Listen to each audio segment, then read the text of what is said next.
always when you're well, you're healthy.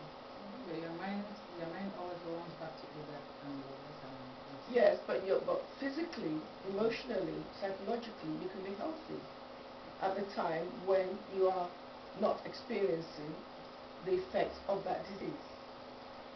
Somebody, say for example, with multiple sclerosis, they have periods where they are healthy, when they feel well, when they're not going through an acute phase of their disease.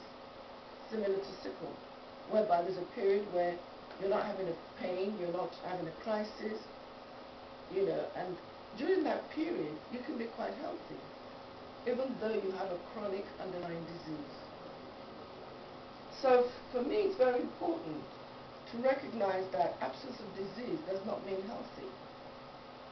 I don't have a disease, but I know I'm very unhealthy at the moment. One, because I'm not in my target weight area. Yeah. What is your target weight area?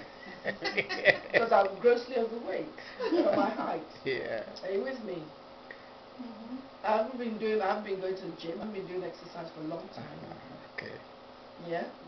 I know that I've been so busy, so I'm not eating as healthily as I should. I'm supposed to eat 5 vegetables a day, fruits and vegetables a day. I don't. Are you with me? So I know that I don't have a disease, but I'm not healthy.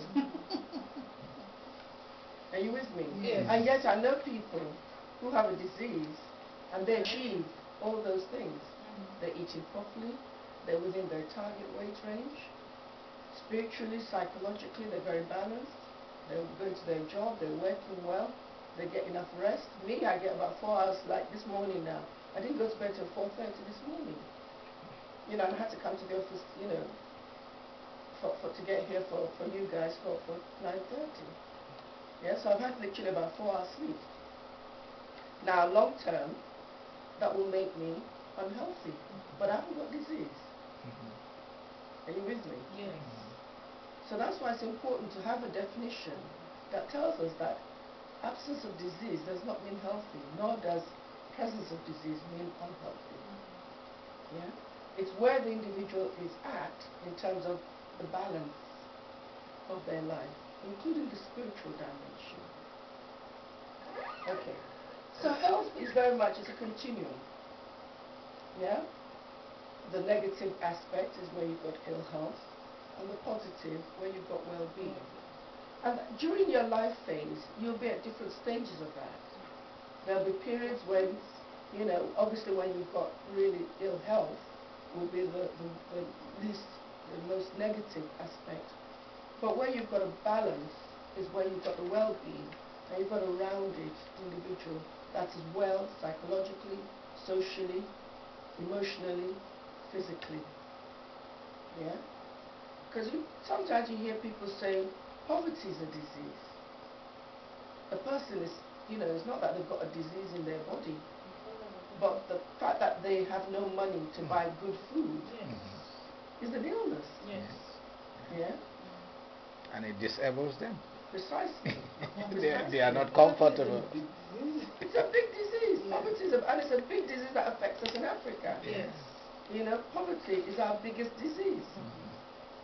I remember when I was doing some training in Nigeria, and the group that invited me to come and do the training asked me to go with them, because it's an NGO group, and they asked me to go with them to see the health minister of that time. This is back in the late 80s.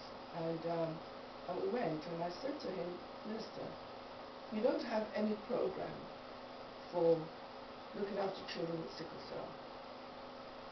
And he said, I understand what you're saying, Mr. Lee, but look at it this way. I have children in this country who are dying because they don't have water, because they don't have access to immunization, because they don't have food to eat. These are children who are born perfectly normal.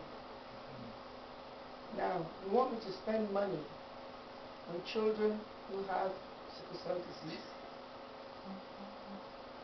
Nature will take care of those. Yeah? What was your response? Well, I said to him, those children, like any other child in a society, has a right, even if it's 1/10 of a slice of cake, they also have a right to their 1/10 of the slice of that cake, irrespective of what they have. That was my response to him.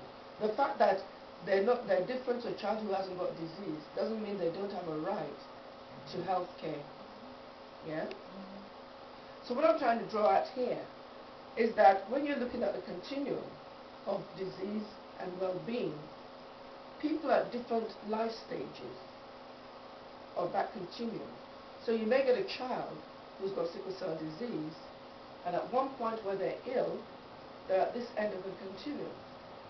But when they're well, they can be at that end of that continuum. Yeah? And the same for you and me. And when they are in the negative side, the problem is not the individuals, it's the family's problem, it's the community. It's the whole family, the community, and the society they live in. And on the other side, they save money. Not necessarily. Being well costs money. Yeah. Because you need to be able to eat properly to stay well. You need to have access to clean water to stay well. Yes? Because if you're impoverished and you're forever thinking about, hey, we've got no money in the house, so how's this children going to eat tomorrow? Yeah? I remember one lady, she brought it home to me very succinctly. This again was because I come from Nigeria, but I've been to a few of the other African countries. And she said to me, she remembered the time she realized her and her family have a problem was the day she put food in front of her 4-year-old daughter. And the child said, Mommy, I'm not hungry. And she remembers feeling happy because it means she can give it to her the next day. And she said that's when she realized for the first time in her life that she has a poverty problem. Because any mother whose child is not